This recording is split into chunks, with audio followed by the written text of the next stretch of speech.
YouTube channel تنو voice کے ناظرین السلام علیکم۔ ناظرین، آپ نے دیکھا ہوگا کہ بقرعید کے موقع پر دنیا بھر میں مسلمان قربانی کرتے ہیں، اور آپ سوچتے ہوں گے کہ ایسا کیوں کیا جاتا ہے۔ تو چلیے آج آپ کو بتاتے ہیں کہ اس کے پیچھے کی کہانی اور وزڈم کیا ہے۔ ہزاروں سال پہلے کی بات ہے کہ ابراہیم علیہ السلام اللہ کے نبی اور پیغمبر تھے۔ ایک دن جب ابراہیم علیہ السلام سو رہے تھے تو انہوں نے ایک خواب دیکھا جس میں اللہ نے ابراہیم علیہ السلام سے فرمایا کہ ابراہیم، آپ کے نزدیک جو سب سے پیاری اور محبوب چیز ہو، آپ اسے اللہ کی راہ میں قربان کر دیجئے۔ اب یہاں آپ کو بتا دوں کہ اللہ اپنے بندوں کا اور خاص طور سے نبیوں کا امتحان لیتا ہے، یہ دیکھنے کے لیے کہ انسان اللہ سے زیادہ محبت کرتا ہے یا اللہ کے دیے ہوئے تحفوں سے زیادہ محبت کرتا ہے۔ نبی اور پیغمبر کے خواب سچے ہوتے تھے، وہ جو بھی خواب میں دیکھتے تھے وہ اللہ کا حکم ہوتا تھا۔ تو یہ خواب دیکھنے کے بعد حضرت ابراہیم علیہ السلام نے اپنے اونٹوں کے جتھے میں سے 100 اونٹ قربان کر دیے۔ آج کے زمانے میں یہ 100 قیمتی گاڑیاں کرنے کے برابر ہیں۔ ابراہیم علیہ السلام نے سوچا کہ جو اللہ نے انہیں حکم دیا تھا وہ پورا ہو گیا، اور جب رات کو وہ سوئے تو انہیں پھر سے یہی خواب آیا۔ اس لیے ابراہیم علیہ السلام نے اگلے دن 200 اونٹ اللہ کی راہ میں قربان کر دیے، لیکن اگلی رات پھر سے انہیں وہی خواب آیا جس میں اللہ نے ان سے ان کی سب سے پسندیدہ چیز قربان کرنے کا حکم دیا۔ اب حضرت ابراہیم علیہ السلام سوچ میں پڑ گئے کہ آخر اللہ ان سے کس چیز کی قربانی چاہتے ہیں۔ پھر انہوں نے سوچا کہ اس دنیا میں سب سے عزیز چیز میرے لیے میرا بیٹا اسماعیل ہے۔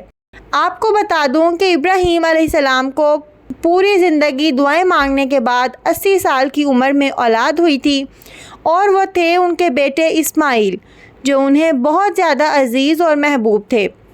اب ابراہیم علیہ السلام سمجھ چکے تھے کہ دراصل اللہ تعالیٰ نے ان سے ان کے بیٹے کی قربانی مانگی ہے۔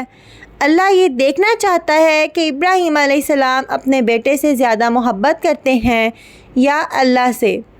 ابراہیم علیہ السلام کے لیے یہ بہت بڑا امتحان تھا۔ اگلے دن ابراہیم علیہ السلام اٹھے اور اپنی بیوی ہاجرہ کو کہا کہ ہمارے بیٹے اسماعیل کو نہلا کر اچھی طرح تیار کر دیجئے۔ ابراہیم علیہ السلام کی بیوی ہاجرہ نے اپنے بیٹے کو بہت اچھے نہلا کر خوشبو لگا کر تیار کر دیا، اور ابراہیم علیہ السلام اپنے بیٹے کو لے کر ایک پہاڑ کی طرف روانہ ہو گئے۔ ابراہیم علیہ السلام یہ تکلیف بھرا فیصلہ کر چکے تھے کہ وہ اپنے بیٹے کی قربانی کر دیں گے، پر شیطان کو کیسے منظور ہوتا کہ کوئی اللہ کی اطاعت کرے؟ تو شیطان بھی اپنے کام پر لگ گیا۔ وہ سیدھا ابراہیم علیہ السلام کی بیوی حضرت ہاجرہ کے پاس ایک بزرگ کی شکل میں گیا اور ان سے کہا کہ ابراہیم تمہارے بیٹے کو کسی دعوت پہ نہیں بلکہ اسے قربان کرنے کے لیے لے کے گئے ہیں۔ یہ سن کر حضرت ہاجرہ بہت حیران ہوئیں، پر وہ سمجھ گئیں کہ یہ ضرور اللہ کا حکم ہوگا۔ تو انہوں نے شیطان سے کہا کہ اگر اللہ نے ابراہیم کو ایسا کرنے کا حکم دیا ہے تو یہ ہماری خوش قسمتی ہے۔ یہ تو میرا ایک بیٹا ہے، اگر میرے اسماعیل جیسے 1000 بیٹے بھی ہوتے تو میں خوشی خوشی انہیں اللہ کی راہ میں قربان کر دیتی۔ سوچئے ایک ماں کے لیے یہ کہنا کتنی بڑی بات ہے۔ جب شیطان حضرت ہاجرہ کو بھڑکانے میں ناکام ہو گیا تو سیدھے ان کے بیٹے اسماعیل علیہ السلام کے پاس گیا اور کہنے لگا کہ تمہارے بابا تمہیں کسی دعوت میں نہیں بلکہ تمہیں مارنے کے لیے لے کے جا رہے ہیں۔ جواب میں اسماعیل علیہ السلام نے کہا، اگر یہ اللہ کا حکم ہے تو میرے لیے اس سے بڑی کیا خوش نصیبی کی بات ہے کہ میں اللہ کی راہ میں قربان ہو جاؤں۔ 13 سال کے بچے میں اتنی سمجھ اور بہادری ہونا کتنی بڑی بات ہے۔ یہاں بھی جب شیطان ناکامیاب ہو گیا تو وہ ابراہیم علیہ السلام کو بھڑکانے کی کوشش کرنے لگا کہ تمہیں یہ بیٹا اتنی منتوں سے ملا ہے، اگر تم نے اسے قربان کر دیا تو بڑھاپے میں تمہارا سہارا کون بنے گا؟ اور اگر اللہ نے یہ قربانی بھی قبول نہیں کری تو تمہیں کتنا بڑا نقصان ہو جائے گا، ایسا مت کرو۔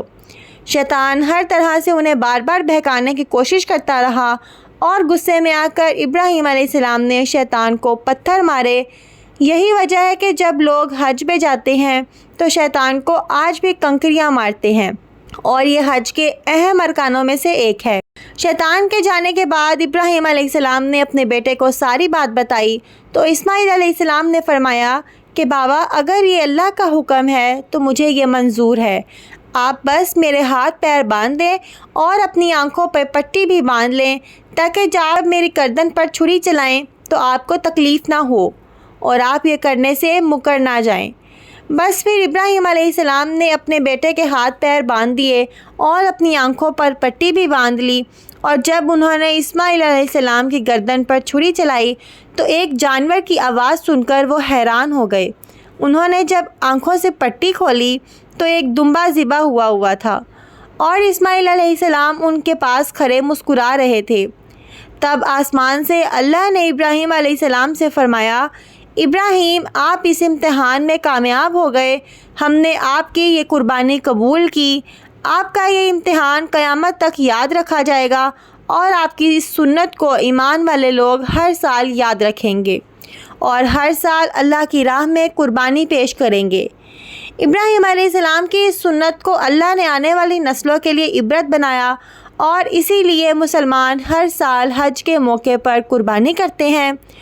بقرہ عید پر جو بھی حلال جانور قربان ہوتے ہیں ان کے گوشت کو 3 حصوں میں بانٹا جاتا ہے۔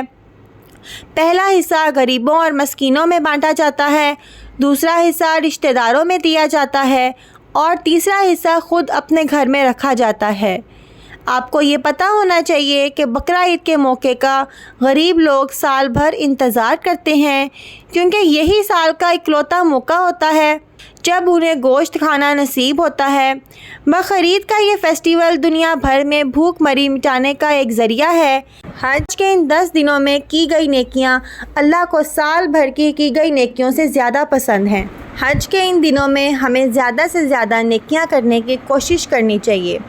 امید کرتے ہیں آپ کو آج کی ویڈیو اچھی لگی ہوگی۔ ویڈیو اچھی لگے تو اس کو ضرور لائک کیجیے گا اور ہمارے چینل تنو وائس کو بھی سبسکرائب کرنا مت بھولیے گا۔ ساتھ لگے بیل آئیکن پر بھی کلک کیجیے گا تاکہ فیوچر میں آنے والی تمام نئی ویڈیوز کے نوٹیفیکیشنز آپ کو بر وقت ملتے رہیں۔ اللہ حافظ۔